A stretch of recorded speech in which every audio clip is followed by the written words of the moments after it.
अमर astrology अमर life consultant में आपका स्वागत है दोस्तों। मैं हूं अमर सिंह चौहान।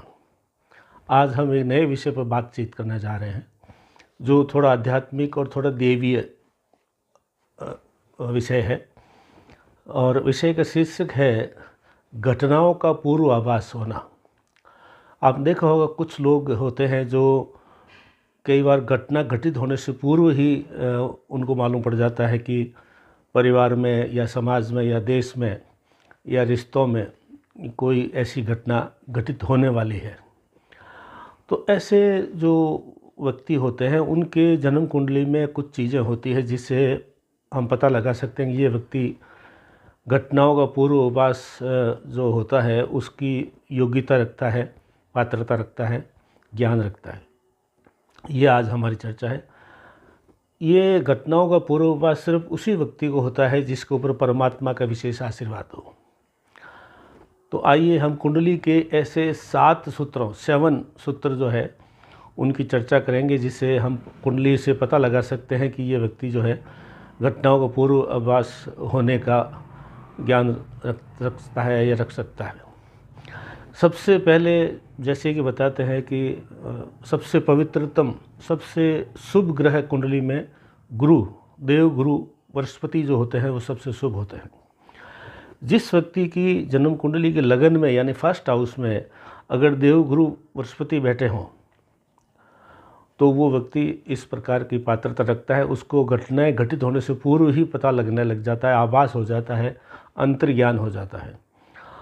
और उस लगन में बैठे हुए गुरु के ऊपर अगर शुभ शुक्र ग्रह की दृष्टि पड़ जाए तो सोने में सुहागा हो जाता है। वैसे लगन में बैठा हुआ गुरु, 5वें घर में बैठा हुआ गुरु और 9वें घर में बैठा हुआ गुरु वैसे ही ये पात्रता रखते हैं, योग्यता रखते हैं। पहले 5वें और 9वें भाव में बैठा हुआ गुरु वाला व्यक्ति जो होता है वो वैसे ही अंतर्ज्ञान और विशेष गुणों से युक्त होता है। लेकिन अगर शुक्र की दृष्टि लगन में बैठे हुए गुरु पर पड़ जाए तो वो समझ लीजिए कि वो सीधा ईश्वर से उसका कनेक्शन है। तो ये पहला सूत्र हुआ कि अगर लगन में गुरु है और सूर्य शुभ शुक्र की दृष्टि पड़ती है, यानी लगन में गुरु होगा तो सूर्य शुक्र जो है 7वें घर में होगा जब भी होगी दृष्टि। तो ये पहली पात्रता है। दूसरी पात्रता ये है दोस्तों, लग्नेश 4थे भाव में बैठ जाए और शुभ ग्रहों से दृष्ट हो।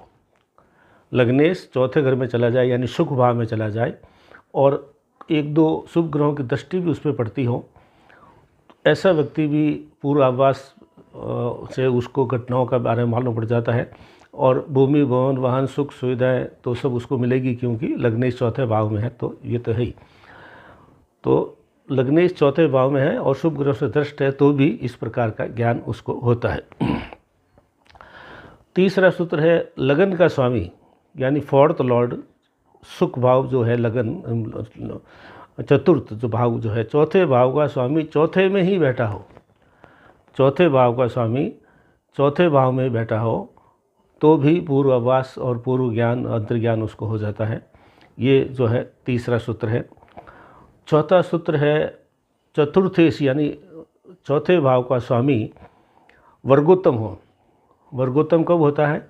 जब लगन में भी जिस ग्रह में, जिस भाव में जो है चतुर्थ भाव का स्वामी बैठा है, लगन कुंडली में 4थे भाव का स्वामी जिस घर में बैठा है, नवमांश कुंडली में भी जो है उसी घर में अगर चतुर्थ भाव का स्वामी बैठा है उसको वर्गोत्तम बोलते हैं। तो वर्गोत्तम अगर चतुर्थ भाव का स्वामी वर्गोत्तम में है तो उसको भी जो है पूर्वाभास होता है, अंतर्ज्ञान होता है।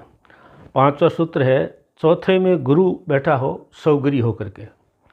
चतुर्थ भाव में यानी सुख भाव में गुरु सौगरी या उच्च का होकर बैठा हो तो भी उसको पूर्वाभास और पूर्व अनुमान उसको होता है, घटनाओं का पहले ही पता लग जाता है। 6ठा सूत्र है चंद्रमा भी शुक्ल पक्ष का होकर के चतुर्थ में बैठा हो और शुभ ग्रहों की दृष्टि हो। 4थे भाव में चंद्रमा शुक्ल पक्ष का हो, उस पर और 2-3 शुभ ग्रहों की दृष्टि हो, उस व्यक्ति को भी पूर्वाभास और पूर्व घटनाओं का पता लग जाता है। तो ये 6ठा सूत्र हुआ। और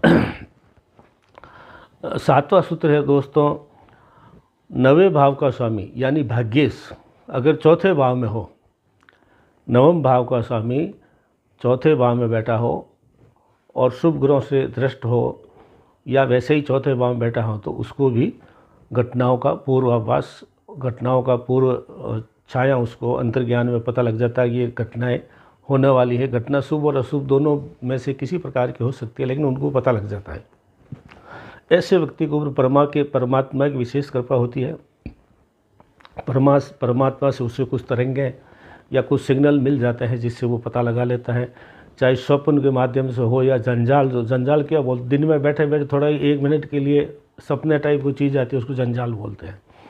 तो स्वप्न के माध्यम से हो या जंजाल के माध्यम से हो या वैसे ही उसको एक बिजली की तरह एक दिमाग में कोई चीज़ आ जाती है कि ऐसा हो सकता है, तो वह हो जाता है। और इसके ये 7 सूत्र मैंने बताए हैं। इसमें जो पहला सूत्र बताया है कि देवगुरु बृहस्पति जो है पहले भाव में ही हो, लगन में हो, तो इत्फाक से मेरी स्वयं की कुंडली में ये मेरे लगन में ही गुरु है और लगन में बैठा हुआ गुरु कुंडली का बहुत ही बड़ा शुभ चीज़, शुभ ग्रह माना जाता है। तो मुझे भी ये पूर्वानुमान और घटनाओं का पूर्व पता लगता है। तो ये मैं इन 7 सूत्रों में से पहला सूत्र मेरे खुद पे लागू होता है, तो मैं ये भी प्रमाणित कर सकता हूँ कि ये सूत्र जो है बहुत ही सही है। ज्योतिषीय विद्वानों ने बनाया है, लेकिन मेरी खुद की कुंडली में पहले ही घर में गुरु और चंद्रमा है, गजकेसरी योग है, तो मुझे अक्सर अनेकों बार घटनाओं का पूर्व आभास पता लग जाता है। ईश्वर की आशीर्वाद है, ईश्वर की छत्रछाया है, ईश्वर की गोद में बैठे हैं, तो ये चीज़ें होती है। अमर एस्ट्रोलॉजी, अमर लाइफ कंसल्टेंट में आज इतना ही दोस्तों। अपने दोस्तों मित्रों को हमारे चैनल से जोड़िए, जिससे हम और भी अच्छे वीडियो बना करके आपकी सेवा में पेश